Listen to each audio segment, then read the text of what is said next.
C'est une occasion de mettre en valeur non seulement la langue française et la culture francophone, mais aussi c'est l'occasion de parler de l'importance du multilinguisme et du multilatéralisme dans les relations internationales. La francophonie, comme son nom ne l'indique pas forcément, c'est aussi un lieu de rencontre pour les pays qui ont la langue française en partage et pour ceux qui savent parler le français, majoritairement, se reconnaissent dans les valeurs que promeut cette institution.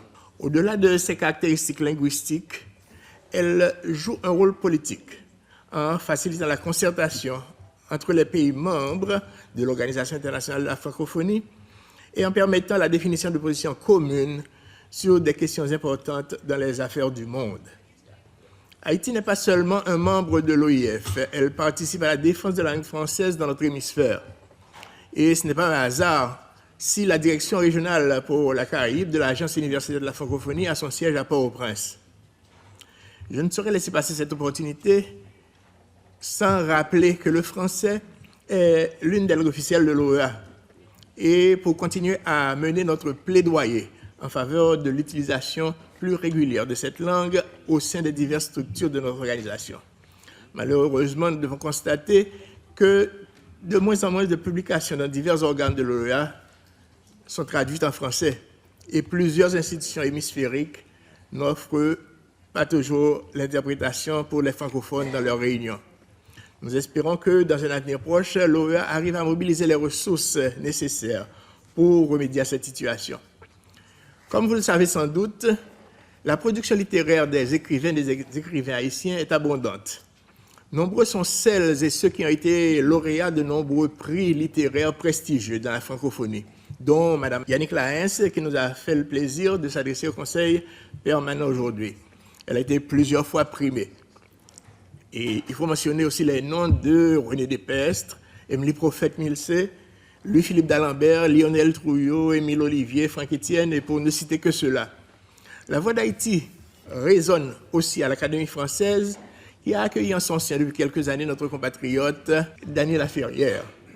Certains peuvent s'étonner de cet attachement des Haïtiens à la langue française, vu que c'était la langue du colonisateur. En effet, les circonstances qui ont permis aux esclaves de Saint-Domingue de secouer le joug du colonialisme auraient pu créer une fracture irréparable entre les deux peuples. Mais ce n'est pas le cas. Et je crois pouvoir emprunter les mots de l'écrivain algérien Kateb Yassine et dire que le français est notre butin de guerre. Nous l'avons maîtrisé, nous l'avons assaisonné à la sauce tropicale et nos écrivains lui ont fait prendre bien des couleurs sur le soleil des Caraïbes. L'histoire a tissé des liens particuliers et complexes entre Haïti et la France. Une indépendance arrachée par les armes en 1804, mais aussi une relation forte de coopération dans de multiples domaines, comme l'éducation, la justice, la sécurité, l'eau potable, la santé, l'environnement et bien d'autres. Cependant, notre engagement dans la francophonie ne peut occulter complètement le passé. La fameuse dette de l'indépendance, appelée aussi la double dette, imposée il y a 2 siècles, en 1825, par Charles X, a lourdement hypothéqué le développement d'Haïti. En effet, pendant plus d'1 siècle, jusqu'en 1947, il a fallu payer jusqu'au dernier franc cette dette pour le moins injuste. Heureusement, aujourd'hui, des parlementaires et des universitaires français font ce plaidoyer pour la restitution et les réparations aux côtés des Haïtiens.